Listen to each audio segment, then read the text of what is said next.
Hi, I'm Sydney. I've been a jeweler here at Walker Metalsmiths for 7 years. I started out in the showroom, and here I am now as a jeweler.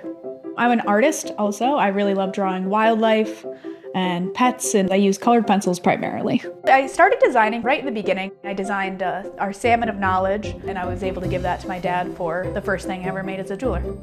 So after I started learning CAD, it was about near the end of my apprenticeship, and Steve decided that he wanted me to do a thesis. So I used all of the skills that I had and pushed them as far as I could and created a line of jewelry. So rings, bracelets, earrings, a pendant, and just pushed my skills. We ended up taking them to Ireland and display them on the second annual International Day of Celtic Art.